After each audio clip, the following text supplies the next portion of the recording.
नमस्कार नमस्कार नमस्कार. मजबूत पाऊस झालाय, खालची जमीन सगळी ओली आहे आणि तितक्याच ओल्या अंतःकरणानं तुम्ही सगळेजण गुरुजींना त्यांच्या भावी आयुष्यासाठी शुभेच्छा देण्यासाठी इथं जमलेला आहात. बिरादार सरांचा अमृत महोत्सवी सोहळा आपण सगळेजण इथे साजरा करत आहोत. आयुष्यभर ज्या माणसानं ज्ञानदानाच्या पवित्र क्षेत्रामध्ये काम केलं त्या व्यक्तीचा सन्मान सोहळा साजरा करत असताना आपण मला निमंत्रित करावं आणि तुम्हा सगळ्यांशी बोलण्याची संधी द्यावी हा मी माझा खरं तर बहुमान समजतो. मला शिक्षकांविषयी प्रचंड आदर आहे, प्रेम आहे, त्यांच्याविषयी कृतज्ञता व्यक्त करण्याची मला वाटतं ही संधी आहे.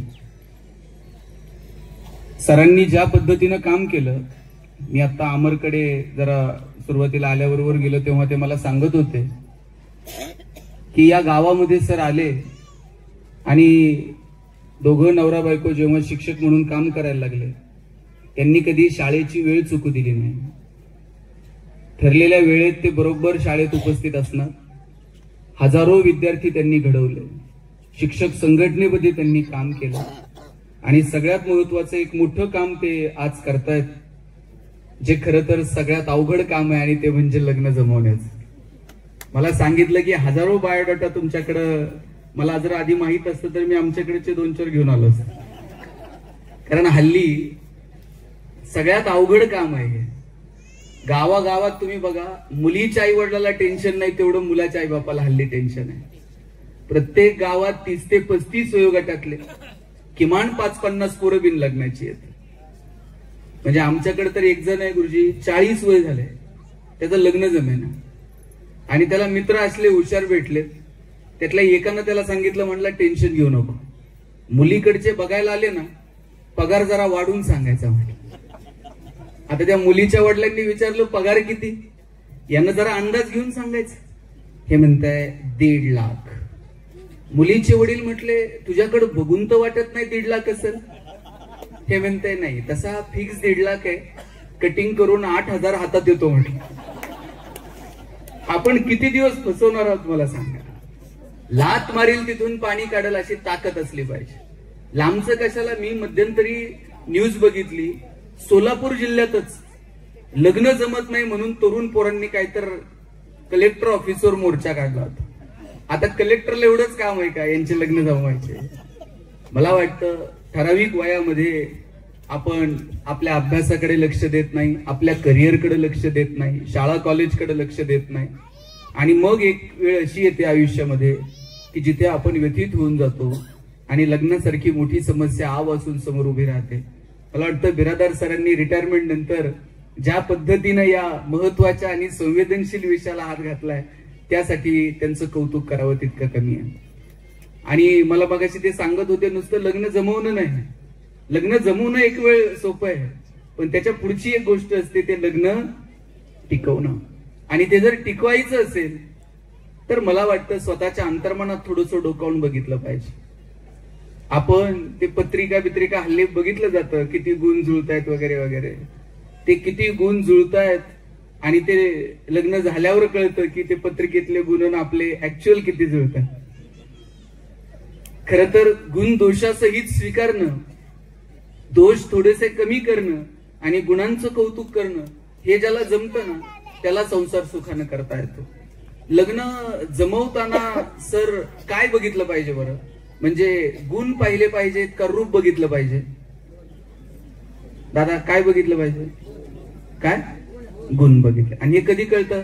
लगीन झाल्यावर. हे आता 22 वर्षानंतर कळतंय.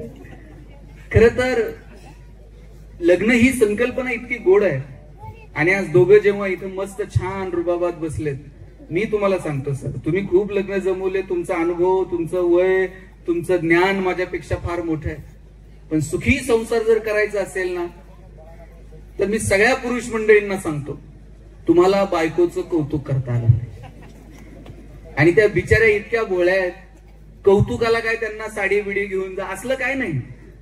30 सेकंद फक्त तिच्याकडे असं राजेश खन्ना सारखं बघायचं आणि फक्त एक डायलॉग मारायचा, उगत तू ये म्हणून संसार झाला, नाहीतर माझं काय खरं होतं का? ती अख्ख्या गावात सांगते 1 नंबर नवरा भेटलाय. गुरुजी तुम्ही आज प्रयोग करून बघा, तुम्हाला पुढचे 25 वर्ष तर परत काय कटकट नाही. आणि बायका बिचाऱ्या भोळ्या असतात. आणि का कौतुक करू नये मला सांगा त्यांचं? त्यांचं नाव गाव सगळं सोडून येतात, आई वडिलांना सोडून येतात, त्यांच्या सगळ्या आवडीनिवडी सोडून येतात, आपल्या घराला आपलंच करतात. आणि अपेक्षा काय? अपेक्षा असते 2 शब्द कुणीतरी आमच्याशी कौतुकानं बोलावं. तुम्ही म्हणाल मग कौतुक करायचं आणि दोष कुणी सांगायचे? दोषही सांगायचे असतात, पण दोष हे कानात सांगायचे असतात आणि कौतुक हे 4 चौघात करायचं असतं.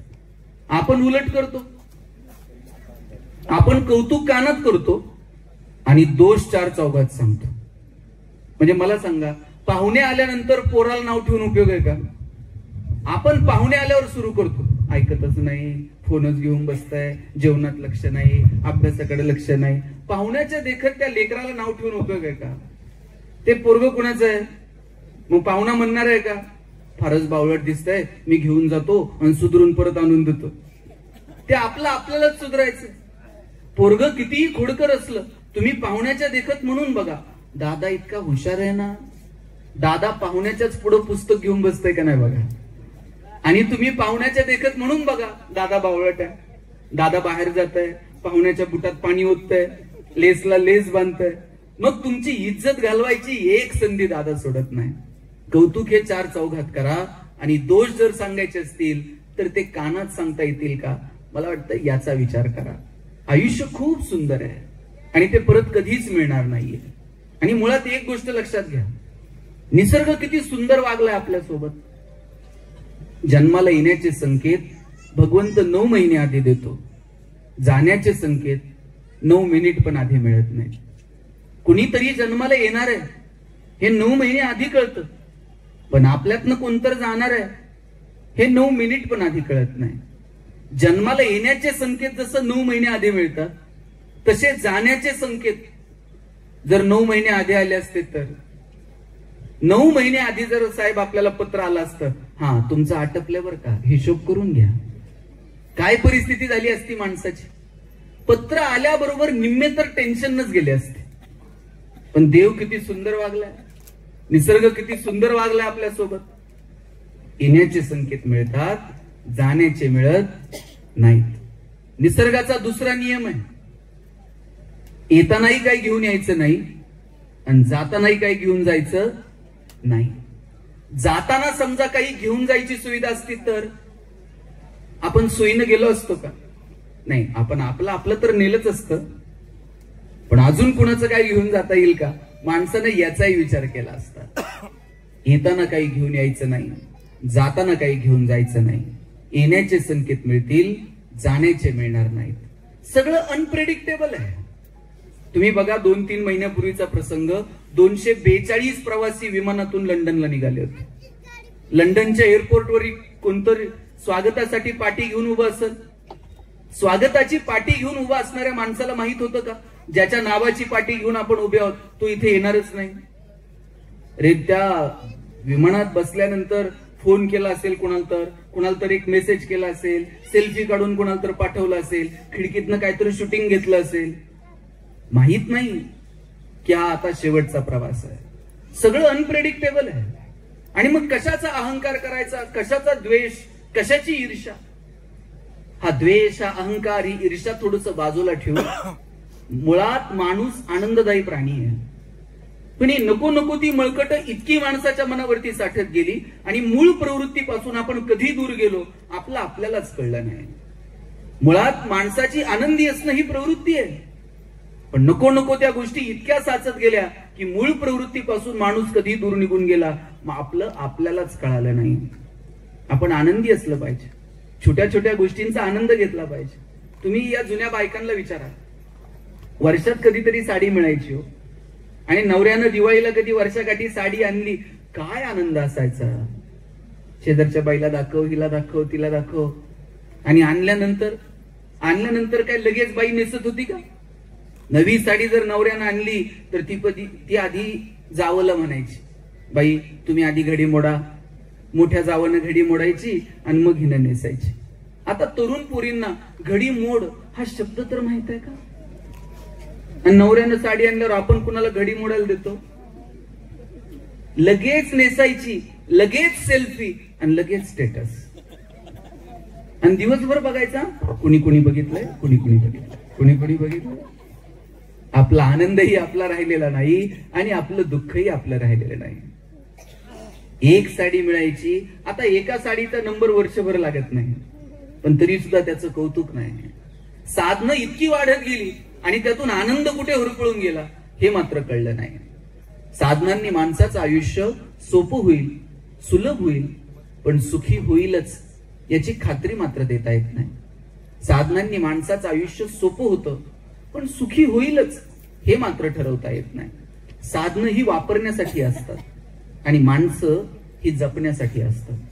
आपण उलट करतो, आपण साधनांना जपतो आणि माणसं नको तशी वापरतो. तुटलेली फुटलेली साधनं परत घेता येतात, तुटलेली माणसं मात्र परत मिळवता येत नाहीत. माझी विनंती या निमित्तानं माणसांना जपा. मी सरांच्या, ताईंच्या, मुला मुलींना, त्यांच्या सगळ्या नातेवाईकांना मनापासून धन्यवाद देतो की तुम्हाला असं वाटलं की आयुष्यभर आमच्यासाठी काहीतरी आमच्या बापानं केलंय, आमच्या आईनं काहीतरी केलंय आणि त्यांच्याविषयी आपण कृतज्ञता व्यक्त केली पाहिजे. आणि ही कृतज्ञता आत्ताच व्यक्त करावी. माणसं गेल्यानंतर भाषणं देतात, नाही कळत त्यांना. आपण गेल्यावर मांडी देतो, त्या मांडीचा स्पर्श त्या शरीराला कळतो का? लोक गेल्यावर वारा घालतात, त्या वाऱ्याची झुळूक त्या शरीरापर्यंत पोहोचते का? गेल्यानंतर ना संवाद, ना सहवास, ना स्पर्श.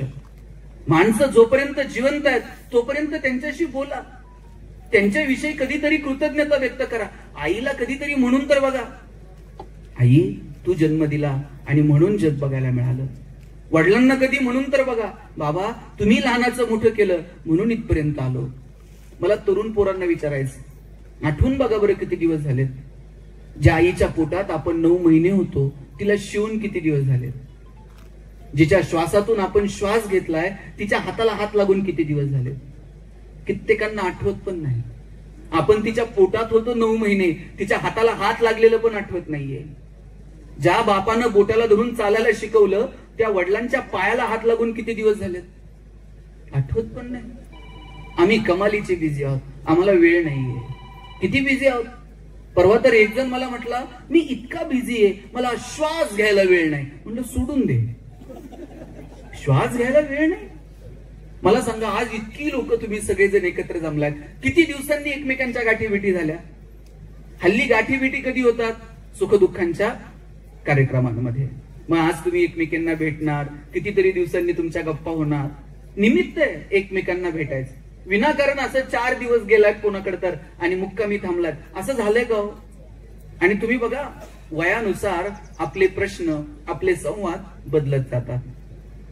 आता या तरुण पोरी एकमेकींना भेटल्या, तुमच्या काय गप्पा आहेत? बाई साडी कुठून घेतली, हे डिझाईन कुठून केलं, काय तोळा होतं सोनं, या रंगात दुसरी डिझाईन नव्हती का, किंवा मग या डिझाईन मध्ये दुसरा रंग नव्हता का? हे सोडून दुसरे प्रश्न नाही. आणि आता आमच्या 60तल्या, या 60च्या पुढे गेलेल्या आज्या आहेत. आता तुमच्या गप्पा काय आहेत? बाई गुडघे बरे आहेत का ग, त्याचा काय म्हणतात, शुगर बिगर काय नाही ना, पोरं काय करतात. प्रश्न आता बदलले. घड्याळाचा काटा सरकत जाणार आहे आणि तो कुणाच्याही हातात नाही. काळ आणि वेळेनुसार वेळ अशी भर दिशे निघून जाईल. आता न्यायाधीश साहेब इथे बसले होते, मला म्हणे मी नगरला होतो. म्हटलं कधी होते? म्हटलं 81 साहेब. म्हटलं आमचा जन्मही नव्हता तेव्हा. पटदिशी वेळ कशी निघून गेली कळलं पण नाही. वेळ निघून जातो. घड्याळाचा काटा कुणासाठीही थांबत नाही. आणि म्हणून जे क्षण आयुष्यात येतील ते आनंदानं जगता येतील का, मला वाटतं याचा विचार करा. छोट्या छोट्या गोष्टींचा आनंद घ्या. हे दिवस, हे क्षण परत कधीच मिळणार नाहीत. जे क्षण वाट्याला आले ते आनंदानं जगता येतील का, मला वाटतं याचा विचार आपण सगळ्यांनी माणूस म्हणून केला पाहिजे. या सर, या स्वागत आहे तुमचं.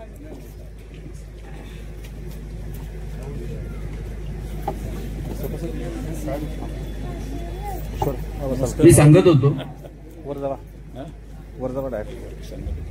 हल्ली कुणी कुणाकडं मुक्कामी गेलेलं आठवत नाही.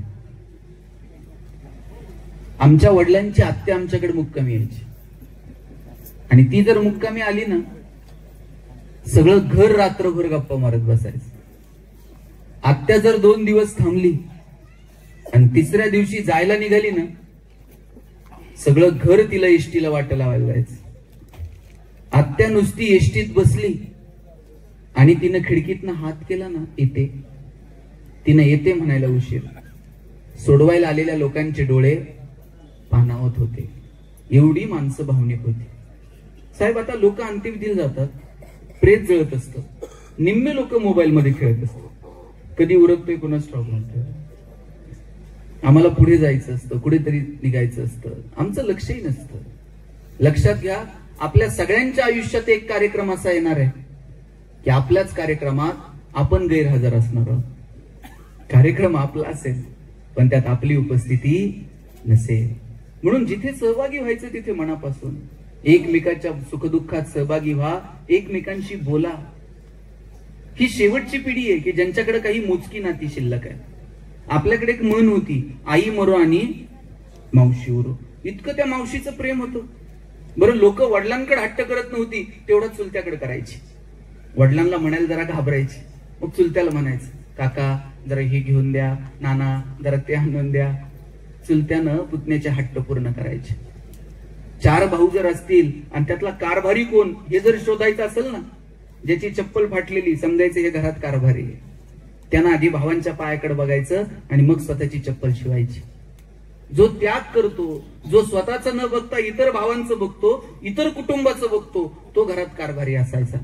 एक जण कोणतर नोकरीला लागायचा. सर नोकरीला लागले, सर पहिला पगार किती होता? 100-150 रुपयाने नोकऱ्या सुरू झाल्या. 125 रुपये पहिला पगार होता. माझे वडील 2006ला मुख्याध्यापक म्हणून रिटायर झाले आणि 2006ला मुख्याध्यापक म्हणून रिटायरमेंटचा पगार त्यांचा 14,000 होता. आता रिटायरमेंटचा पगार जर 14,000 आहे, नोकऱ्या कधी सुरू, किती रुपयाने सुरू झाल्या? पगार वाढले कधी? 6व्या-7व्या वेतन आयोगानंतर जरा बरे पगार झाले. नाहीतर 100-125 रुपयांनी या लोकांनी नोकऱ्या सुरू केल्या. बरं, ही पिढी यांची अशी होती, एक भाऊ नोकरीला लागायचा, 2 कुठं तर गावाकडे शेती करायची. बरं, जे नोकरीला लागले ना, त्यांना फक्त त्याच नाही बघायचं. त्यानं गावाकडे भावाला शेती घेऊन दे, त्याला पाईपलाईन करून दे, त्याच्या पोरांची शिक्षण बघ, त्याच्या पोरींची लग्न कार्य बघ. यांची शिक्षक बँकेची किंवा शिक्षक सोसायटी रिटायरमेंट पर्यंत कधी फिटली नाही. रिटायरमेंट नंतर सुद्धा यांनी पेन्शन मधून कर्ज भरायची. शहरात जर पेशंट ऍडमिट असेल तर बायकोनं डबा करून द्यायचा, शाळेवर जाता जाता यांनी हॉस्पिटलला डबा द्यायचा आणि मग पुढे निघायचं.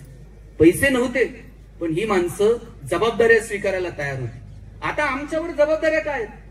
आम्हाला काय कोणा भावा बहिणींचं बघायचं? आम्हाला एक फ्लॅट घ्यायचा आहे पुण्यात आणि एक गाडी घ्यायची आणि तिचेच हप्ते हप्ते हप्ते हप्ते हप्ते सगळ्या पाहुण्या रावळ्यात दौंडी. याच्यापेक्षा आमच्यावर जबाबदाऱ्या तर काय? आता आमच्यावर फारशा जबाबदाऱ्या नाहीत, पण ही पिढी जबाबदाऱ्या स्वीकारायला तरबेज होती. बायको जर कधी म्हणली चला जरा तुळजापूरला जाऊन येऊ, अक्कलकोटला जाऊन येऊ, गाडी नव्हती आपल्याकडं. मित्राची गाडी घ्यायची, त्याच्यात निम्म रॉकेल, त्यात निम्म पेट्रोल. निम्म्या रस्त्यात गेल्यावर गाडीतलं पेट्रोल संपायचं. पेट्रोल संपल्यावर मग गाडी वाकडी करायची. बरं, हे तंत्रज्ञान फक्त भारतातच आहे, जगात कुठं असलं जुगाड असेल मला वाटत नाही. आणि वाकडी करून जर चालू झाली नाही, पुढे वेगळे सायंटिस्ट होते, ते टाकीत फुकणं. बरं, यानं टाकीला तोंड लावल्यावर तर बायको असं बघायची, कोणत्या मुहूर्तावर यांची माझी गाठ पडली कोणाच ठाऊक. अशात बायकोनं नुसता खांद्यावर हात ठेवू द्या. बरं, कित्येकांच्या गाड्या बिना पेट्रोलच्या अक्कलकोटला गेल्या. पैसे नव्हते, आनंद मात्र भरभरून होता. आता एसी गाड्यांमधून नवरा बायको फिरतात. बायको तिकडच्या खिडकीतनं तिकडे बघते, नवरा इकडच्या खिडकीतनं इकडे बघते. ड्रायव्हर मधल्या आरशातनं दोघांकडे बघत असतो. हे बोलत का नाहीत? साधनं वाढत गेले, आनंद कुठे हुरपळून गेला हे मात्र कळलं नाही. या साधनांच्या गर्दीमध्ये आनंद दूर जाणार नाही, सात्विक सुखापासून आपण दूर जाणार नाही. याची काळजी जर घ्यायची असेल ना, तर नाती जपा. मी म्हणत नाही की नाती जपण्याचा प्रयोग एका बाजूनच केला तर यशस्वी होतो. दोन्ही बाजूंनी जर ते प्रेम असेल तर नाते टिकतात. पण शक्य तितकी आपण आपल्या बाजूने प्रयत्न करावेत. आणि प्रयत्न करूनही जर टिकत नसेल तर मौन बाळगावं, शांतता. उगाच द्वेष अहंकार आणि नको त्या स्पर्धेत घुसमट करून आपण आपलं आयुष्य वाया घालवू नये. छोट्या छोट्या क्षणांचा आनंद घेत पुढे जात राहा. भगवान श्रीकृष्ण करंगळीवरती पर्वत उचलतात, बासरी मात्र 2 हातांनी घट्ट पकडतात. आता ज्याला करंगळीवरती पर्वत उचलता येतो त्यानं बासरी तर गरगर फिरवली असती, पण करंगळीवरती पर्वत उचलणारा कृष्ण बासरी घट्ट पकडतो, कारण त्याला ठाऊक आहे पराक्रम हा रणांगणात गाजवायचा असतो आणि नात्यांमध्ये प्रेम जपायचं असतं. आपण उलट केलं, आपण रणांगणात शस्त्र ठेवून दिली आणि नात्यांमध्ये पराक्रम गाजवले. परवा एक जण मला म्हटला 10 वर्ष झाली मी भावाच्या दारात गेलो नाही. म्हटलं वा, काय पराक्रम आहे. 10 वर्ष झालं मी बहिणीचं तोंड बघितलं नाही. म्हणलं ती गेल्यावर जाशील साडी बिडी घेऊन, शेवटची साडी चुळी घेऊन भाऊ येतो. बहिणीला कळतं का भाऊ आलाय, आता माझ्यासाठी रडतोय, माझ्यासाठी शेवटची साडी घेऊन आलाय? नाही कळत. जिवंत आहेत तोपर्यंत संवाद आहे. म्हणून श्वास थांबायच्या आत विषय मिटले पाहिजेत. कुणीतरी 2 पावलं पुढे जा, कुणीतरी 2 पावलं मागे या आणि विषय संपवा. ते तुकाराम धांडे नावाचे कवी आहेत, त्यांची एक कविता वाचनात आली होती. तिचा भावार्थ सांगतो. ते म्हणाले 2 भावांच्या वाटण्या कधी ना कधी होतातच. आज नाही तर उद्या, उद्या नाही तर परवा, या पिढीत नाही तर पुढच्या पिढीत वाटण्या ह्या होतातच. 2 भावांमध्ये वाटण्या झाल्या. थोरला भाऊ उभा राहिला आणि म्हटला मी थोरला आहे, मी सांगल तशाच वाटण्या होतील. धाकटा म्हटला ठीक आहे. तो अंगणात जाऊन उभा राहिला आणि म्हटला 6 खानाचा जुना वाडा तुझा आणि 3 खानाचं नवं घर माझं. 6 खानाचा जुना वाडा तुझा आणि त्याच्या शेजारचं 3 खानाचं नवं घर माझं. मी कामाला जातो, मोटारसायकल माझी, तू शेती करतो, बैलगाडी बैलजोडी तुझी. आई बापाच्या वाटण्या करता येत नाहीत. दोन्ही घरं त्यांचीच आहेत. कुठेही जातील, कुठेही राहतील, पण आपल्या सोयीसाठी. तुझी लेकरं लहान आहेत, आई तुझी. मी कामाला जातो, घरात बापाचा धाक पाहिजे म्हणून बाप माझा. कशा वाटण्या केल्या बघा. 6 खानाचं जुनं घर तुझं, 3 खानाचं नवं घर माझं. मी कामाला जातो, मोटारसायकल माझी, तू शेती करतो, बैलगाडी बैलजोडी तुझी. आई बापाच्या वाटण्या होत नाहीत. दोन्ही घरं त्यांची आहेत, आपल्या सोयीसाठी. आई तुझी, बाप माझा. पण आयुष्यभर लक्षात ठेव, शेवटच्या श्वासापर्यंत मी तुझा आणि तू माझा. आणि पुढे जाऊन त्यानं लिहिलंय, पुढे जाऊन तो म्हणतो तू धाकटायस, काही दुखलं खुपलं तर माझी मांडी तुझी. तू धाकला आहेस, काही दुखलं खुपलं तर माझी मांडी तुझी. मी थोरलाय, तुझ्या आधी जाईन, तुझा खांदा माझा. काय प्रेम आहे, काय व्याकुलता आहे बघा. जिथं भावाभावांमध्ये राजमुकुटावरून वाद झाले तिथे महाभारत झालं, आणि जिथं भावाच्या पादुका गादीवरती ठेवून भरताना राज्यकारभार केला तिथे मात्र रामायण झालं. आयुष्य सुंदर आहे, त्या सुंदर आयुष्याचा आनंद घ्या. कुठं तडजोड आणि कुठे संघर्ष हे मात्र आपल्याला ठरवता आलं पाहिजे. प्रत्येक ठिकाणी तडजोड नसते आणि प्रत्येक ठिकाणी संघर्षही नसतो. आयुष्य कधीतरी तडजोड आहे तर कधीतरी संघर्ष आहे, कधीतरी 2 पावलं माघार आहे तर कधीतरी याच्या छाती काढून संकटांच्या समोर पहाडासारखं पोलादासारखं असं उभं राहणं पण गरजेचं आहे. फक्त कधी 2 पावलं माघार घ्यायची, कधी संघर्ष करायचा, कधी तडजोड करायची, कधी प्रतिकार करायचा आणि कधी प्रतिसाद द्यायचा, याचं तारतम्य मात्र आपल्याला असलं पाहिजे. आपण एरवी सगळे संघर्ष टाळतो आणि नात्यांमध्ये धुसफूस करत बसतो. संपवा आणि आनंद घ्या आयुष्याचा. ही शेवटची पिढी आहे ज्यांच्याकडे काही मोजकी नाती शिल्लक आहेत. मगाशी मी म्हटलं आपल्याकडे म्हण होती, आई मरो आणि मावशी उरो. आपल्याकडे बापाकडे हट्ट करत नव्हती, तेवढा पोरं चुलत्याकडे हट्ट करायची. पण आता एकच मुलगा आणि एकच मुलगी आहे, काळाची गरज आहे. पण एक मुलगा आणि एक मुलगी, येणाऱ्या पिढ्यांकडे मावशी आहे का? येणाऱ्या पिढ्यांकडे आता काका आहे का? येणाऱ्या पिढ्यांना मावशी नाही, काकाही नाही. शाळा सुटल्या, उन्हाळ्याच्या सुट्ट्या लागल्या, परीक्षा झाल्या, दप्तर आणून ठेवायचं. आईनं पिशवी भरलेली असायची आणि मामा घ्यायला आलेला असायचा. बरं मामा घेऊन जायचा, मामीनं काय असं कार्पेट अंथरून ठेवलं होतं का, या जावाई स्वागत आहे. पण मजा होती, आनंद होता. तिथं जायचं, मामाच्या सोबत शेतात बितात नांगर ठेव, इकडे तिकडे उड्या मारायच्या, पोटाला भोपळे बांधायचे, विहिरीत उड्या मारायच्या, पोहायला शिकायचं. दिवस असे सरकून गेले, मजा होती या सगळ्या नात्यांमध्ये. आता वेळ नाही, नात्यांमधली गंमत नाही, एकत्र येणं उरलं नाही, एकमेकांना सहकार्याची भावना उरली नाही. निव्वळ फॉर्मॅलिटीज, चेहरा दाखवायचा असतो आणि लगेच पळायचं असतं, कारण आपण कमालीचे विजय आहोत. मी पुन्हा पुन्हा विनंती करेल, अशा प्रकारच्या सोहळ्यांमध्ये या, एकमेकांशी गप्पा मारा, एकमेकांसोबत तो स्पर्श, तो संवाद कायम ठेवता येईल का याची काळजी घ्या. इथं अनेक महिला बसलेल्या आहेत. मला सांगा, तुमचं माहेर कुठपर्यंत? जोपर्यंत माहेरात आई वडील तोपर्यंत. तुम्ही आईला फक्त फोन करा, आई मी उद्या येते बरं का. भाऊबीजेला तुम्ही जाऊन आला असाल, आदल्या दिवशी तिथं, हे बाई उद्या येते ना ग. सकाळी तुम्ही उठायला उशीर, तिचा फोन असतोय, उठली का, आवरलं का, निघाली का, गाडीत बसली का, जागा मिळाली का, उतरली का. तुम्ही उमऱ्यात यायला उशीर, ती पटकन उमऱ्यापाशी पळत येते, भाकरीचा तुकडा वाळून टाकल, पाणी वाळून टाकल, जवळ घेईल, तिची ओढ गालावर लावल. 2 दिवस जर तुम्ही माहेरी थांबलात आणि तिसऱ्या दिवशी तुम्ही सासरी जायला निघालात, तुमच्या आईनं तुमची पिशवी कधी रिकामी पाठवली का हो?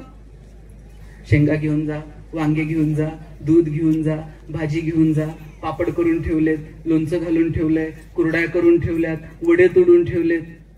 सासरी काय मिळत नाही? सासरी सगळं मिळतं, पण आईला वाटतं पोरीची पिशवी कधी रिकामी जाऊ नये. कोण करते एवढं प्रेम तुमच्यावर? लेकुराचे हित वाहे माऊलीचे चित्त, ऐसी कळवळ्याची जाती तरी लाभाविन प्रीती. कोणत्याही लाभाची अपेक्षा न करता तुमच्यावर ओतप्रोत प्रेम करणारी या जगात जर कोण असेल तर तुमची आई आहे आणि तुमचा बाप आहे. आपलं बालपण कधी संपतं माहितीये? कुणी म्हणेल शाळेत गेल्यावर संपतं, कुणी म्हणेल कॉलेजला गेल्यावर संपतं, कुणी म्हणेल लग्न झाल्यावर संपतं. मी म्हणतो तुम्ही म्हातारे झालात ना तरी तुमचं बालपण संपत नाही. बालपण तेव्हा संपतं जेव्हा आई जाते. आई गेली का समजायचं आपलं बालपण संपलं. पुरींची तर हसायची, रुसायची, फुगायची, भांडायची, चिडायची, रागवायची सगळी जागा जर कोणती असते तर त्यांची आई असते. दिवसभरात एकदा तर आई सोबत बोलायचं असतं. तासभर आई सोबत बोलून झाल्यानंतर पोरगी परत फोन ठेवताना म्हणते, आई जरा गडबडीत ठेवते ग, परत निवांत बोलते. अरे चा, आता तर तासभर बोलून झालंय, परत निवांत बोलते असं म्हणायचं असतं तिला फोन ठेवताना. बरं तुम्ही एक लक्षात घ्या, आई तुमचं सगळं ऐकते.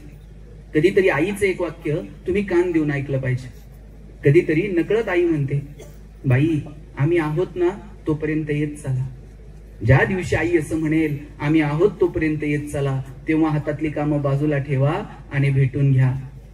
ढगाड गेलेला सूर्य परत बघायला मिळतो, मातीआड गेलेली माणसं परत पाहायला मिळत नाहीत.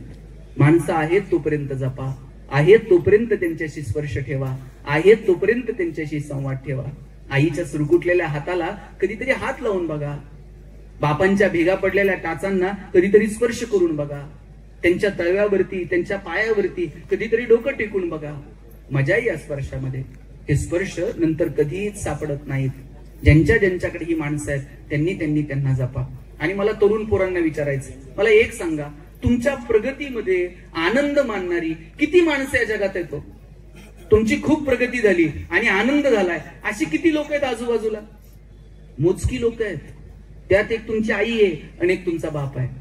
तुम्ही छोटस घर बांधा, वडील सगळ्या गावात सांगतात पोरानं बंगला बांधला हो.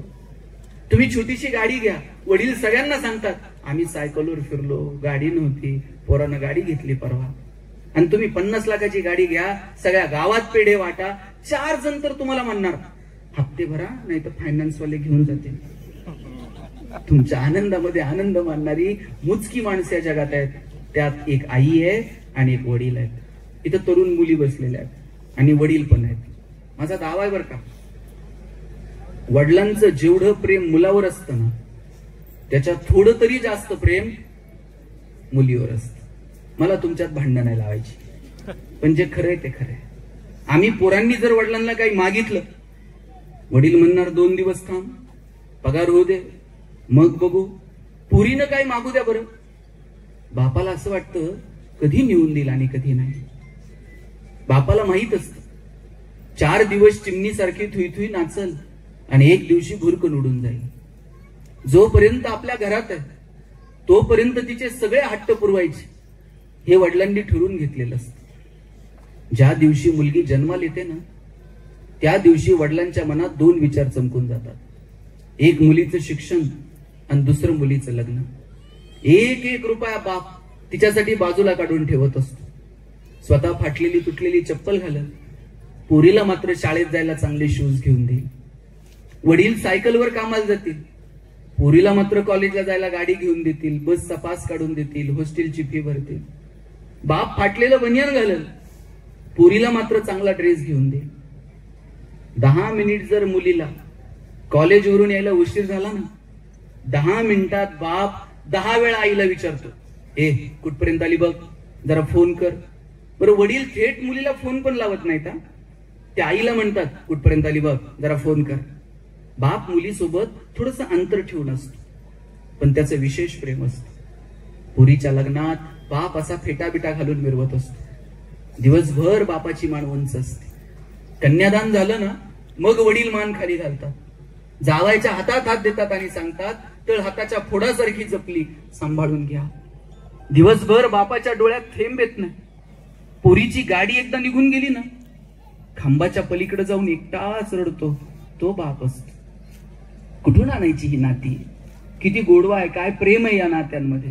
ज्यांच्या ज्यांच्याकडे ही नाती आहेत त्यांनी त्यांना जपा.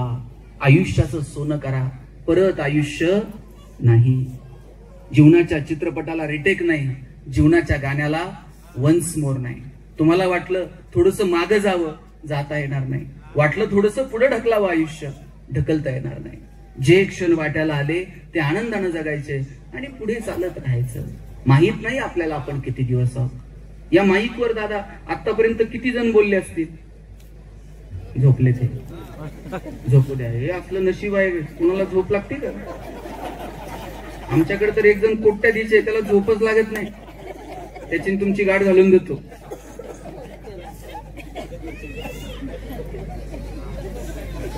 अशा कार्यक्रमात झोप लागणं किती नशिबान माणूस आहे की नाही?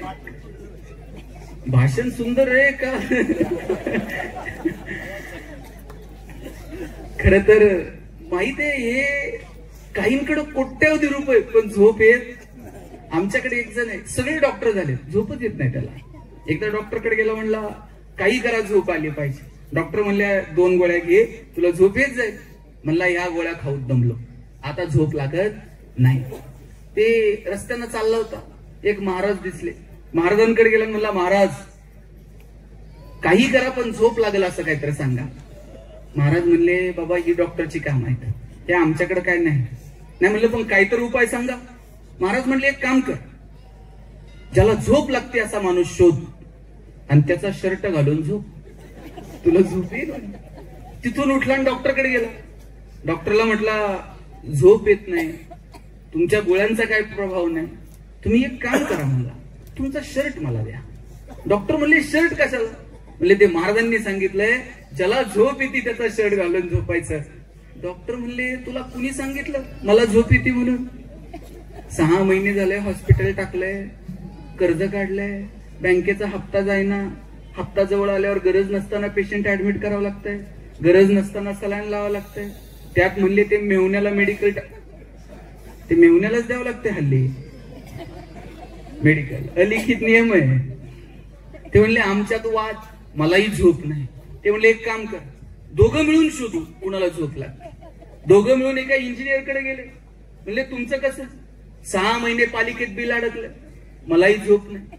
25 जण गोळा झाले, एकालाही झोप येत नव्हती. शेवटी कंटाळले, एका राजकीय नेत्याकडे गेले. म्हणले साहेब तुमचं कसं आहे?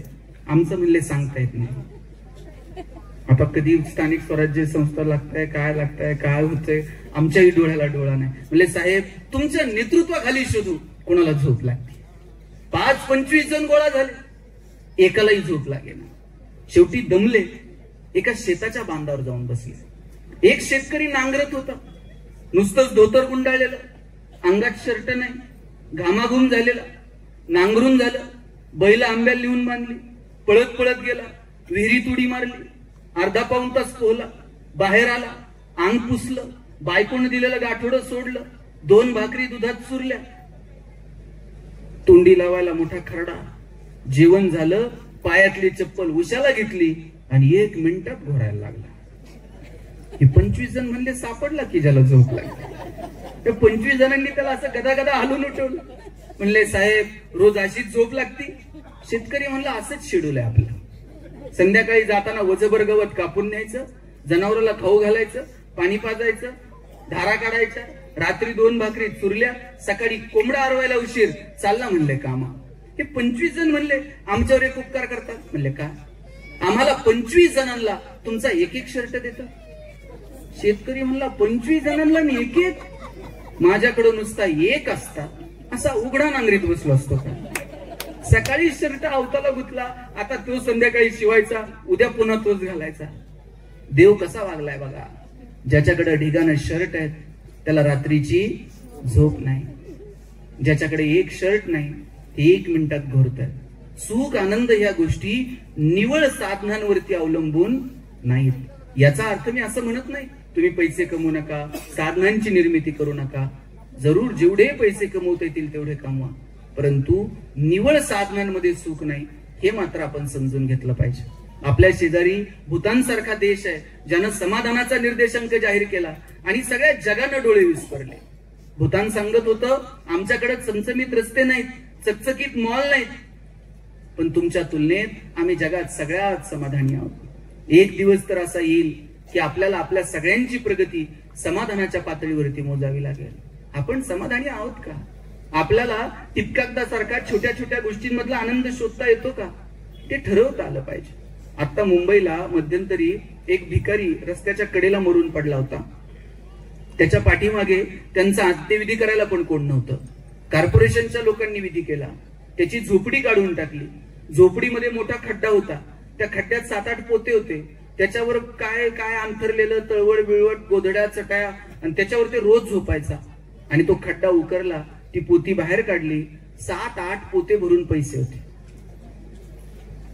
मला सांगा, वेळीच त्यानं जर त्याच्या भिकारीपणाच्या व्यवसायातनं व्हीआरएस घेतली असती, 2-4 नवोदित भिकाऱ्यांना मदत केली असती, आहे त्या संपत्तीचा किमान आनंद घेतला असता. माणूस एकमेव प्राणी की ज्याला कळेना की आपण काही दिवसांसाठीच पाहुणे आहोत. निरोप आला की आपल्याला निघून जायचंय. आपण कुणीच मालक नाही होत. मी मगाशी म्हटलं या माईकवर आतापर्यंत हजारो लोक बोलले असतील. उद्या दुसरं कोणीतरी, परवा आणखी तिसरं कोणीतरी. ज्या खुर्च्यांवर तुम्ही बसलायत ना, मांडववाल्याला विचारा काल कुठे होत्या आणि उद्या कुठे असणार आहेत. परवा आणखी तिसरे कुठेतरी असतील. आपण मालक नाही आहोत, आपण विश्वस्त आहोत. सांभाळायचं, पुढच्या पिढ्यांच्या हवाली करायचं, आणि ज्या दिवशी निरोप येईल त्या दिवशी तिकीट काढून निघून जायचं. इतका साधा सरळ सोपा अर्थ जगण्याचा आहे. कबीरांचा एक दोहा आहे, देश देश के वैद्य बुलाए, लाए जड़ी और बूटी, जड़ी बूटी तेरे काम ना आए, जब राम के घर की खूटी, जरा हलके गाडी हाको मेरे राम गाडी वाले. कबीरांनी सांगितलं जरा दमानं घ्या, कधीतरी गाडी थांबणार आहे. बिलग बिलग करत तिरिया रोवे, बिछड़ गई मेरी जोड़ी, कहत कबीर सुनो भाई साधो, जिन जोडी उन तोडी. आपण मालक नाही आहोत. तुम्ही सगळ्यांनी नीतू मांडके नाव ऐकलंय का? हृदयरोग तज्ञ होते साहेब. पुण्यातल्या बीजे मेडिकल कॉलेजला शिकले. बाळासाहेब ठाकरेंची शस्त्रक्रिया पण नीतू मांडकेंनी केली. 10,000 पेक्षा जास्त शस्त्रक्रिया नीतू मांडकेंनी त्यांच्या आयुष्यात केल्या.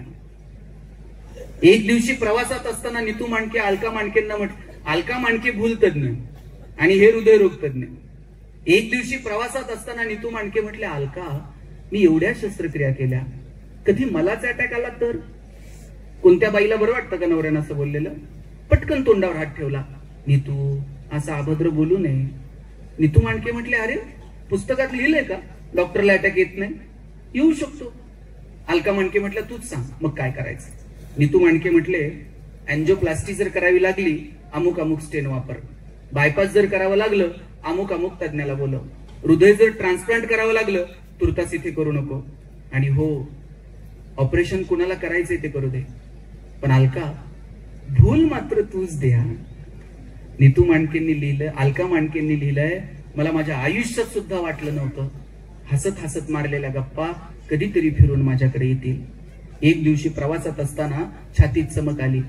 नीतू मांडकेंनी फोन केला, अलका मी हिंदुजाला पोहोचतो, जिथे असशील तिथून हॉस्पिटलला ये. अलका मांडके हॉस्पिटलकडे यायला निघाल्या. नीतू मांडके ड्रायव्हिंग करत करत हिंदुजाच्या दारात आले. गाडीतनं खाली उतरले. चालताही येत नव्हतं. वॉचमनच्या गळ्यात हात घातला आणि म्हटले, मी नीतू मांडके, स्ट्रेचर बोलव, आयसीयू मध्ये घेऊन चल. तातडीने आयसीयू मध्ये घेऊन गेले. ज्या हातांनी हजारो शस्त्रक्रिया केल्या ते नीतू मांडके लहान लेकरासारखे स्ट्रेचर वरती पडून होते. डोळ्यानं खुणवत होते, आता हे करा, आता ते करा. तितक्यात अलका मांडके आल्या. अलका मांडकेंना बघितलं आणि पहाडासारखा माणूस गर्भगळीत झाला. अलका मांडकेंचा हात हातात घेतला आणि नीतू मांडके म्हटले, अलका, यातनं मी वाचेल असं वाटत नाही, असं बोलू नको, मी आत्ता ऑपरेशनला घेते. टेस्ट झाल्या, ऑपरेशनला घेतलं. ठरल्याप्रमाणे अलका मांडकेंनीच भूल दिली. ऑपरेशनही झालं. पुढचे 3 दिवस नीतू मांडके श्वासासाठी झगडत होते. शेवटी 3ऱ्या दिवशी पुन्हा हृदयविकाराचा झटका आला आणि नीतू मांडकेंची प्राणज्योत मावळली. ज्या माणसानं हजारो लोकांचे प्राण वाचवले ते नीतू मांडके स्वतःचे प्राण मात्र वाचू शकले नाही. आपण मालक नाही आहोत, सगळं निसर्गाच्या स्वाधीन आहे. देश देश के वैद्य बुलाए, लाए जड़ी और बूटी, जड़ी बूटी तेरे काम ना आए, जब राम के घर की खूटी, जरा हलके गाडी हाको मेरे राम गाडी वाले. आपण कोण आहोत? 4 दिवस पाऊस पडला, त्रेधा तिरपीट झाली. दुबईमध्ये 4 दिवस पाऊस पडला, एक विमान दुबईतनं निघू शकलं नाही. आणि दुबईतलं सगळ्यात बिझिएस्ट एअरपोर्ट आहे आज जगातलं दुबई, पण एक विमान टेक ऑफ होऊ शकलं नाही का तर दुबईत पाऊस पडला. आपल्याकडे पाऊस पडला आता, किती नुकसान झालं. काय निसर्गाच्या समोर कोण आहे माणूस? आपल्यापैकी कोरोना कुणी बघितलाय का? कोरोना कुणीच बघितला नाही, पण कळला मात्र सगळ्यांना. डोळ्यानं न दिसणारा विषाणू, सगळं जग जागेवर थांबलं की नाही? कोण आहोत आपण निसर्गाच्या समोर? आपण फार छोट्या आहोत. आपण आपल्या मर्यादा ओळखल्या पाहिजेत. आपण आपल्या मर्यादा ओळखून जगण्याचा अमर्याद आनंद घेता येईल का याची काळजी घेतली पाहिजे. आणि त्यासाठी स्वतःच्या अंतर्मनात डोकावून बघायला विसरू नका.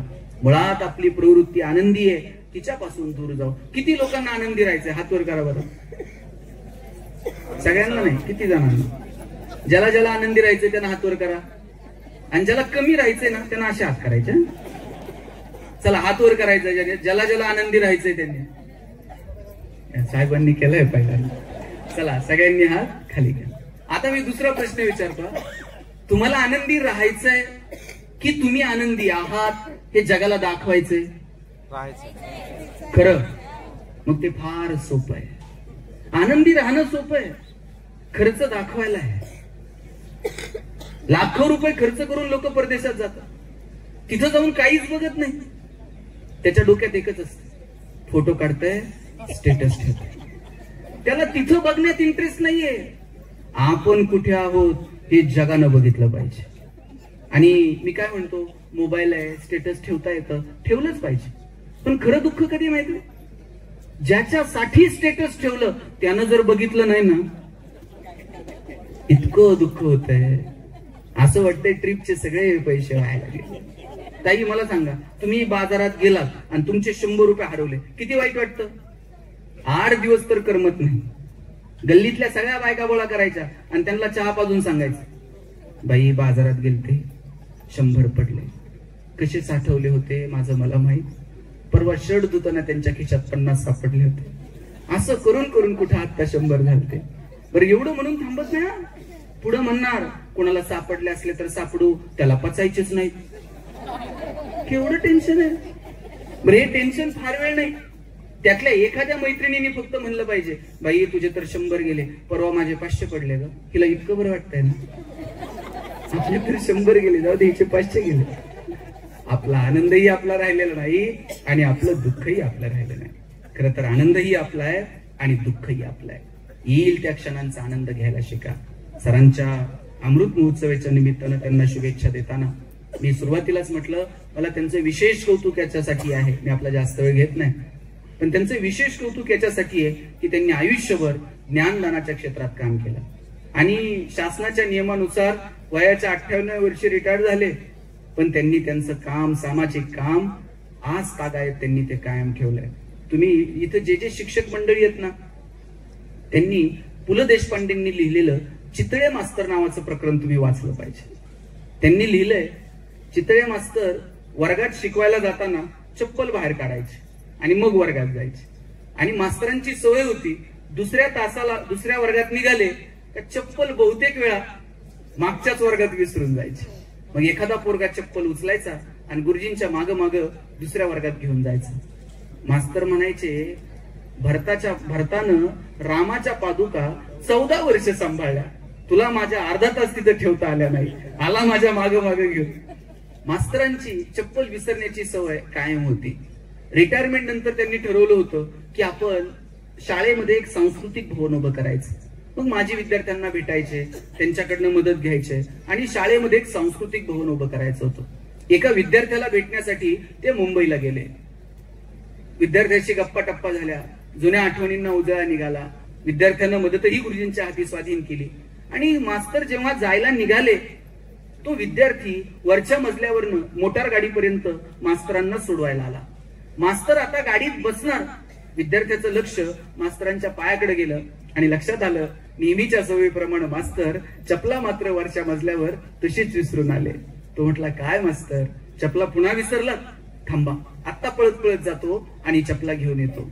मोठ्या पदावरचा अधिकारी पण मास्तरांच्या चपला घेण्यासाठी पळत पळत वरच्या मजल्यावरती गेला. चपला हातात घेतल्या, मास्तरांच्या पायापाशी आणून ठेवल्या. पु ल देशपांडेंनी त्या कथेचा समारोप साहेब इतका गोड केलाय. ते म्हणतात, त्या विद्यार्थ्याला चपलांच्या ढेगांमधून मास्तरांच्या चपला ओळखणं फारसं अवघड गेलं नाही, कारण ज्या चपलांचे तळवे सगळ्यात जास्त घासलेले त्या मास्तरांच्या असल्या पाहिजेत हे ओळखून चपला उचलल्या. या माणसांचे तळवे विद्यार्थ्यांच्या जडणघडणीसाठी घासत राहिले. आणि मला वाटतं तीच पुण्याईका काय म्हणावी, या वयात ही असली ठणठणीत जोडी की नाही एकदम. आणि आज नुसतं 75 नाही, मी प्रार्थना करतो माऊलींच्या चरणी 100वा वाढदिवस साजरा करण्यासाठी आपण सगळ्यांनी एकत्र यावं. म्हणजे त्यांच्यासाठी 25 मागितले आणि तुमच्यासाठी पण 25 मागून घेतले. 100व्या वाढदिवसाला मला फोन करा बरं, माळी सर तुम्ही पण या, आमदार सर. किती गोड आयुष्य मला सांगा. हे क्षण नाहीत आणि माणसालाच हे जगता येतं. जनावरांना या संधी आहेत का? त्यांना त्यांच्या भावनाही व्यक्त करता येत नाहीत. आपण माणसं आहोत, आपल्याला आपल्या भावना व्यक्त करता येतात. इथं जे शिक्षक मंडळी आहेत, स्वतःचा अभिमान बाळगा. किती गोड क्षेत्र आहे हे. मी सुरुवातीला कॉलेजला असताना शाळांमध्ये फिरायचो, स्वच्छतेविषयी बोलायचो आणि स्वच्छतेचे संदेश शासनानं ती भित्तीपत्रकं केली. आम्ही ते भिंतीवरती चिटकून यायचो आणि त्याच्यात एक संदेश होता, जेवणा अगोदर मुलांनी स्वच्छ हात धुतला पाहिजे. एक बाई होत्या, त्यांनी इतकं मनावर घेतलं, त्या म्हणल्या सगळ्या वर्गानं हे नुसतं पाठ नाही करायचं, जेवणाच्या अगोदर स्वच्छ हात धुवायचा. जेवणाची सुट्टी झाली, बाई सगळ्या पोरांना सांगायच्या हात धुवा, त्याशिवाय डबा उघडायचा नाही. सगळा वर्ग हात धुवायला शिकला. एक पोरग जरा उन्हाळ होतं, हातच धुवायचा नाही. बाई त्याच्या मागं पळायच्या छडी घेऊन, हात धु नाहीतर डबा उघडायचा नाही. इकडून तिकडून ते पोरग हात धुवायला शिकलं. पण गडबड अशी झाली, हात धुवायचं आणि बाईंच्या पदरा लिहून हात पुसायचा. बाई म्हणलं कुठून अवदस सुचली, त्याला हात धुवायला शिकवलं. ते मुख्याध्यापकांकडे गेल्या आणि म्हटल्या की सर, तुमच्या सूचनेप्रमाणे सगळा वर्ग हात धुतोय, पण एक पोरग जरा उन्हाळ आहे, हात धुतोय आणि माझ्या पदरा लिहून पुसतोय. मुख्याध्यापक म्हटले काळजी करू नका, उद्या त्याच्या आईला बोलू आणि तक्रार करू. दुसऱ्या दिवशी आईला बोलवलं. आईला विचारलं, का हो तुमचा मुलगा रोज स्वच्छ हात धुतो का? आई म्हटली, एरवी नव्हता धुत, पण हल्ली रोज स्वच्छ हात धुतो. आणि पुसतो कुठे? तिथं काही नॅपकिन, रुमाल, टॉवेल काय? अहो कशाच साहेब, ते रांजणावर हात धुतय आणि माझ्या पदरा लिहून हात पुसतय. बरं आणखी काही बदल तुमच्या मुलात झालाय का? म्हणे हो आणखी बदल झालाय. एरवी मी शेतावर जायला निघाले का पदर असा कमरेला खोचून जायचे, आता ते माझ्याकडे येते म्हणते आई पदर असा कमरेला खोचायचा नसतो. आमच्या बाई कशा पिन करून येतात तशी पिन करून शेतावर जायचं. एरवी माझे केस विस्कटलेले असायचे, ते मला म्हणते आई केस असे विस्कटलेले नाही ठेवायचे. आमच्या बाई कशा वेणी फणी करून येतात तशी वेणी करून शेतावर जायचं.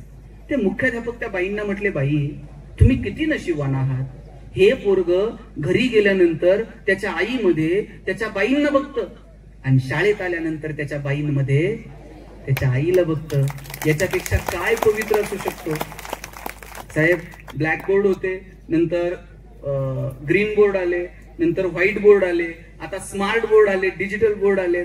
काहीही तंत्रज्ञान बदलू दे, शिक्षकाचं महत्व कधीही कमी होणार नाही. प्रभू रामचंद्रांना गुरुगृही जाऊन शिकावं लागलं.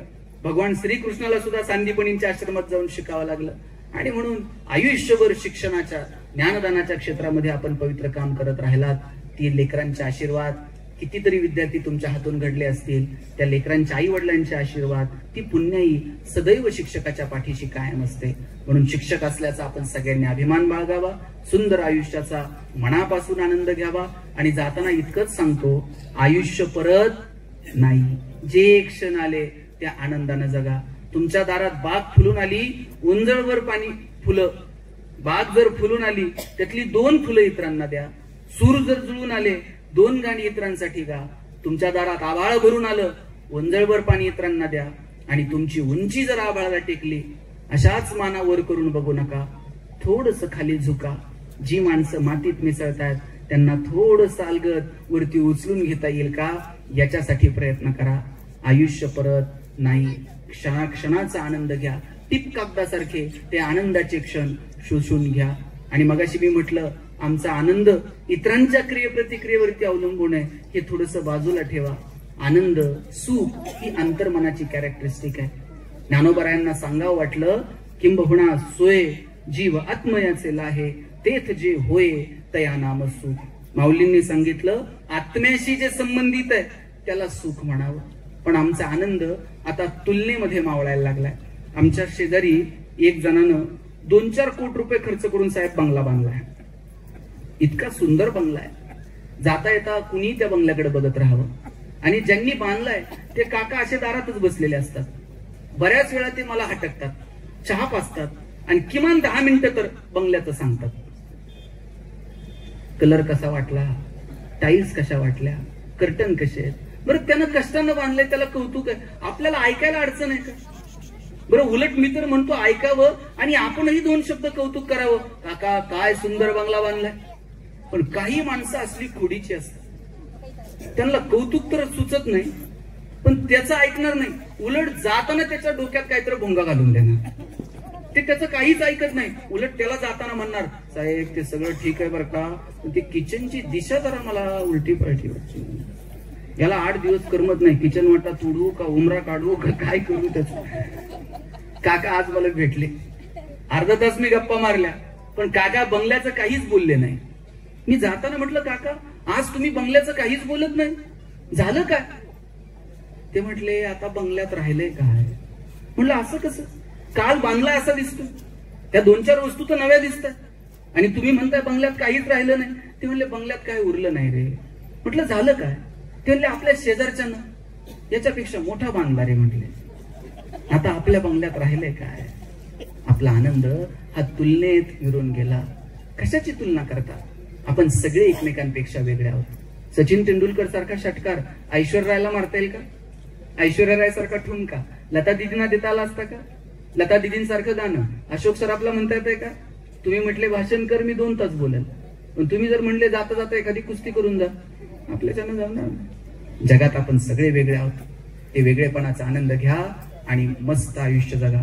तुम्हा सगळ्यांना खूप साऱ्या शुभेच्छा देतो आणि विशेषतः आपल्या सगळ्यांच्या वतीनं सरांना मनापासून शुभेच्छा देतो, ताईंना मनापासून शुभेच्छा देतो. त्यांना भावी आयुष्य खूप सुखाचं, समृद्धीचं आणि आनंदाचं जावं अशी अपेक्षा व्यक्त करतो. आणि मुळात मला तुम्हाला सांगायचंय, हसत राहते. मी आल्यापासून 2-3 बघतोय, हसलेच नाही. काय टेन्शन मध्ये कुणाच ठेव. म्हणजे ते हसावं वाटलं तरी शेजारच्याकडे पाहून, तो हसत नाही मग मी का हसू? बरं, हसायला काय पैसे लागतात का? बरं, माणसालाच हसता येतंय, जनावरांना हसता येते का? आजी, तुम्ही शेणकूर करायला गोठ्यात गेलाय आणि एखाद्या म्हशीनं छान स्माइल दिली, म्हैस म्हणते का प्लीज वेलकम इन गोठा? माणसाला हसता येतं, जनावरांना हसता येत नाही. दीदी, कधी गाढवाला हसताना बघितलंय? ज्या दिवशी गाढव हसायला सुरू करल त्या दिवशी समजायचं गाढवाचा प्रवास मानवत्वाकडे सुरू झाला. आणि ज्या दिवशी माणूस हसायचं बंद करल त्या दिवशी समजायचं माणसाचा प्रवास तुमचं तुम्ही ठरवा. मजा घ्या, आनंद घ्या. या जुन्या लोकांना आता दिवाळी साजरी केली आपण, मला सांगा, दिवाळीला लवंगी फटाकड्याचा जर पुडा आणला, अख्खी लढ आपण कधी एकखटी वाजवली का? एक फटाका सुट्टा करून वाजवण्यातली मजा काय असते? ती जवळून अनुभवली. मला सांगितलं, आता सरांनी, माळी सरांनी लिहिलेलं पुस्तक मला त्यांनी दिलंय. एक जुनं गाव कसं होतं, गावात एखादाच टीव्ही असायचा आणि रामायण महाभारत बघायला त्या माणसाच्या घरी गर्दी असायची आणि 10 वेळा प्रक्षेपण जायचं टीव्ही बघताना. आणि प्रक्षेपण गेलं का पोरं म्हणायची टीव्हीला मुंग्या आल्या. आता टीव्हीला कुठं मुंग्या लागतात का? एक शाना कोणतर वर जाणार माळगाव, त्यांना अँटिना फिरवायचा, खालच्यानं म्हणायचं दिसलं दिसलं, वरचा खाली येऊस तर पुन्हा चित्र गायब असायचं. पैसे नव्हते, आनंद मात्र भरभरून होता. गावाकडे गेलं, आंब्याच्या सीझन मध्ये प्रत्येक घरात आंब्याची आडी होती. बोराच्या सीझन मध्ये 2-4 पोरांची तरी डोकी फुटलेली असायची. बोराला दगड मारताय, डोक्यात पाडवून घेताय. जांभळाच्या सीझन मध्ये 2-4 पोरांचे तरी हात गळ्यात असायचे. निसर्ग होता, भरभरून देणारा होता. निसर्गावरती प्रेम करणारी माणसं होती. वटसावित्रीला ते वड पुजायचा. आता शहरामध्ये वडच मिळत नाही, वडाची फांदी विकत घ्यावी लागते. मध्यंतरी तर फांदी मिळेना, बायकांनी वहीवर वडाचं झाड काढलं आणि वहीला दोरा गुंडाळला. आता वहीला गुंडाळूच तो डायरेक्ट नवऱ्याला गुंडाळला असता तरी चालला. कुठे घेऊन गेलो आम्ही निसर्गाला. आता जाईल तिथं पाण्याची बाटली 20 रुपये लिटरनं पाणी विकत घ्यावं लागतंय. ज्या कुणी शाण्या माणसानं पाणी विकायला सुरू केलं असत त्याला माहित होतं का 20 रुपये लिटरनं पाणी आपल्याला आयुष्यात तर वाटलं होतं का? जाईल तिथं तांब्या फुलपात्र. आता तांब्यान फुलपात्र कुठं राहिलंय का? तांब्यान फुलपात्र मला वाटतं फार फार तर सुपारी, साखरपुडा, लग्न समारंभ अशा कार्यक्रमात अजून आहे. काही दिवसानं तिथं पण दिसणार नाही. गुरुजी सांगणार, मुलाचे मामा बाटली घेऊन या, इथपर्यंत येऊ देऊ नका. वर्षभरात एक साडी कधीतरी मिळायची आणि वापरायच्या साड्या कधी विकत आणल्या का? लग्नातलीच साडी, हिनं तिला आहेरात द्यायची, तिनं तिला द्यायची, तिनं परत हिला द्यायची. ती फिरून फिरून वर्षानं, बाई ही मीच दिली ती मागच्या वर्षी कुणाला. त्या असली तर आपल्याकडे गिफ्टची पद्धत होती. पैसे नव्हते, साधनं नव्हती, पण माणसं मजेशीर होती. आणि म्हणून या कार्यक्रमाचा समारोप करताना मला तुम्हाला सगळ्यांना सांगायचंय, घरातल्या वयोवृद्धांना जपा. ही माणसं ट्यूबलाईट इतका प्रकाश देत नाहीत, पण त्यांचं देवघरात निरंजनासारखं तेवत राहणं महत्वाचं असतं. ते विझून गेलं ना, मग त्या लोकांची किंमत कळायला लागते. बघा, इथं टोपीवाले 2-4 जण आहेत आणि 9वारीतल्या अजून 2-3 आहेत. संपली ही पिढी. आता ही पिढी औषधाला सुद्धा तुम्हाला सापडायची नाही. लग्न कार्य हा मांडव बिंडव बघितल्यानंतर किती वैभव ऊर भरून येतो की नाही. या जुन्या आज्यांना विचारा यांच्या लग्नाला, अहो यांची लग्न म्हणजे बैलगाडीत वराड. आता आम्ही काय बैलगाडीतलं वराड बघितलं नाही. आम्ही कोणतं बघितलंय? ट्रक मधलं. गावात ट्रक येऊन थांबणार, भाऊकीतल्या 2 पोरांनी सगळ्या गावात आरोळी द्यायची. ट्रक आली, ट्रक आली, सगळं गाव ट्रक मध्ये येऊन बसायचं. म्हातारी माणसं फळीला टेकून बसायची, तरुण पोरं फळीव पाय टाकून बसायची. ज्याचे केस जरा बरे आहेत, अजय देवगण सारखे, त्यांनी वर हौदात जाऊन बसायचं. आणि मांडवाच्या बाहेर ट्रक येऊन थांबली, स्वागताला काय बुके बिके हाल तुरे काय होतं का? भाऊकीतली 2 पोरं दारात उभी असायची. फक्त 2 टिपके गंधाचे असे लावायचे, टोपी घालायची आणि पंचा टाकायचा. टोपी नुपारनं टाकलं, छाती काढून माणसं आत येत होती.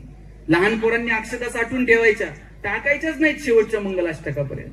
शेवटच्या मंगलाष्टकाला कुणाला तर जोरात फेकून मारायचं. इकडं तदैव लग्नम लग्नम तदैव, वराडी वाजंत्री सावधान म्हणायला उशीर. वराडी मंडळीला सांगावं लागत होतं का पंक्ती धरा. बुड सरकवली, आपोआप पंक्ती धरल्या जायच्या, आपोआप पंक्ती धरल्या जायच्या. आणि जेवण कशात असायची हो?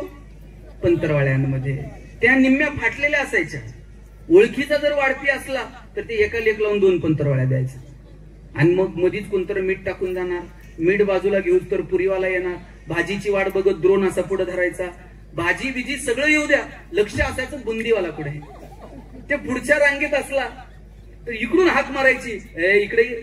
त्यानं बुंदी वाढून दुसऱ्या पंतरवाळीत वाढूच तर पहिल्याची संपलेली असायची.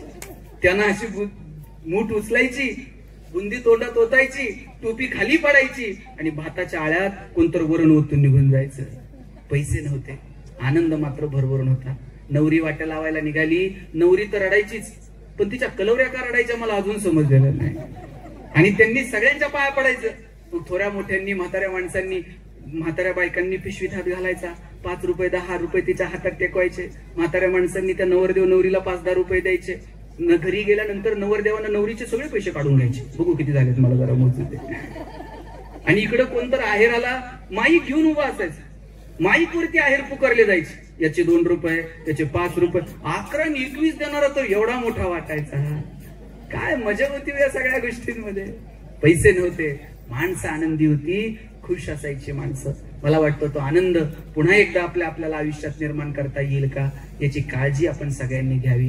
आयुष्य सुंदर आहे, मागं फक्त वळून पाहता येतं आणि जुन्या आठवणीत रमता येतं, पण आयुष्य मागे घेऊन जाता येत नाही आणि ते पुढे ढकलता येत नाही. जे क्षण येतील ते मस्त आनंदानं जगायला शिका. जाताना इतकंच सांगतो, कुणाची परिस्थिती बेताची असेल, कुणाची श्रीमंत असेल, रडायचं नाही, लढायचं परिस्थितीसोबत आणि आहे त्या परिस्थितीचा आनंद घ्यायला विसरायचं नाही. मी माझ्या प्रत्येक भाषणात शेवटी एक सांगत असतो, सर तुम्ही जसं काम केलं, माझे वडीलही शिक्षक होते. अख्ख्या कॉलनीत सगळ्यांची घरं स्लॅबची होती, फक्त आमचं घर पत्र्याचं होतं.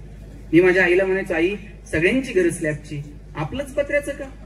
ती म्हणायची, तुझे वडील शिक्षक आहेत म्हणून घर पत्र्याचं. म्हणलं शासनाचा GR आहे का शिक्षकांनी स्लॅबची घरं बांधायची नाही? ती म्हणायची, तू नशीबवान आहेस, पत्र्याच्या घरात जन्माला आला. मी म्हणायचो का? ती म्हणायची, बघ घर गरम व्हायला लागलं का तुला कळतं उन्हाळा सुरू झालाय, घर गळायला लागलं का तुला कळतं पावसाळा सुरू झालाय. शेजारच्या स्लॅबच्या घरात उन्हाळा कळत नाही, पावसाळा कळत नाही. खास ऋतूंची ओळख व्हावी म्हणून भूगोल शिकवणाऱ्या तुझ्या बापानं असलं मॉडेल उभं केलंय. पैसे नव्हते, आनंद मात्र भरभरून होता. तो आनंद आपल्याला आपल्या आयुष्यात घेता येईल का, याची मनापासून काळजी घ्या. आदरणीय औसेकर बाबांचं या ठिकाणी आगमन झालंय. सगळेजण टाळ्या वाजवून त्यांचं स्वागत करूया.